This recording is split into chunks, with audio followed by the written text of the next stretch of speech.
Introduction.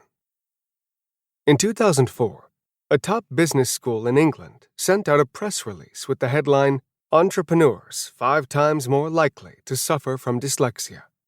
The release went on to ask what made some of England's most well-known and successful entrepreneurs like Richard Branson, Alan Sugar, and Anita Roddick so special. The answer, according to Julie Logan, who headed the research described in the press release, was that each of these highly successful entrepreneurs also suffered from dyslexia, a condition she and her colleagues found to predispose quite strongly to entrepreneurial success. In light of the tremendous success enjoyed by these entrepreneurs, it seems rather odd to describe them as suffering from dyslexia. Yet, as almost anyone with dyslexia can tell you, being dyslexic truly can involve a great deal of suffering, like the shame of constantly failing at skills others master with ease, the ridicule of peers and classmates, or exclusion from classes, schools, or careers one would otherwise pursue.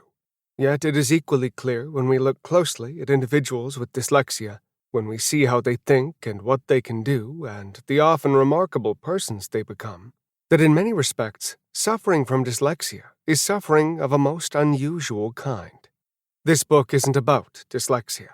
It's about the kinds of individuals who are diagnosed with dyslexia, the types of minds they have, the ways they process information, and the things they do especially well. It's not a book about something these individuals have. It's about who they are.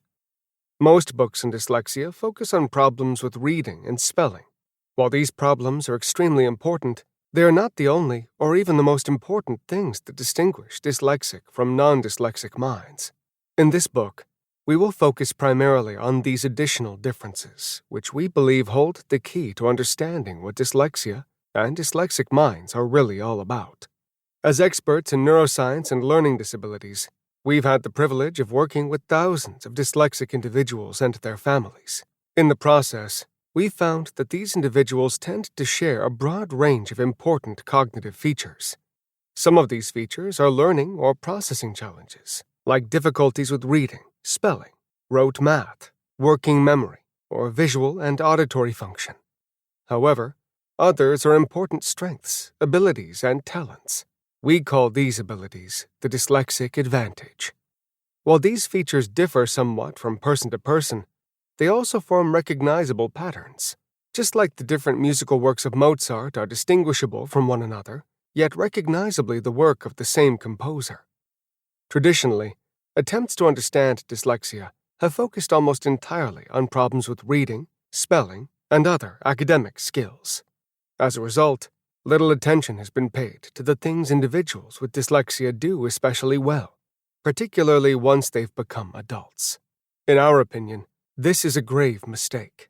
Trying to understand what dyslexia is all about while overlooking the talents that mature individuals with dyslexia characteristically display is like trying to understand caterpillars while ignoring the fact that they grow up to become butterflies.